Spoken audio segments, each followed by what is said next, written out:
माजलगाव ते धारूर रोडवर माझ्या गाडीवर हल्ला झाला अशी माहिती मंगेश ससाणेंनी दिली आहे। स्थानिक आमदार साळुंखे आणि पंडित यांच्या कार्यकर्त्यांनी हा हल्ला केला।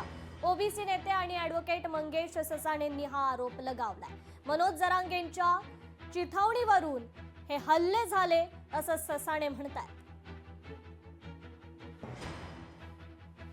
माजलगाव ते धारूर या रोडवर तिथं जेवण केल्यानंतर साधारणतः आम्ही 11 वाजता निघालो आणि पुढे 10 ते 15 किलोमीटर जास्तीत जास्त गेलो असेल। 10 ते 15 मिनिटांमध्ये आमच्या गाडीवर पाठीमागनं जोरात दगड फेकले।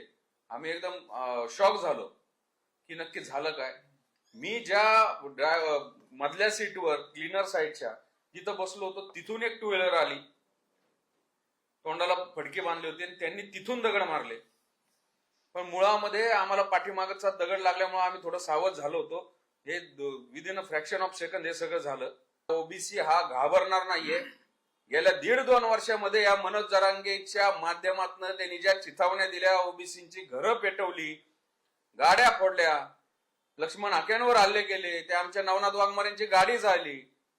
आता माझ्यावर वेळ आली, तिथं आम्ही जाब विचारायला गेलो तर आमच्या गाडीवर दगडफेक करता। ही दहशत आम्ही खपवून घेणार नाही।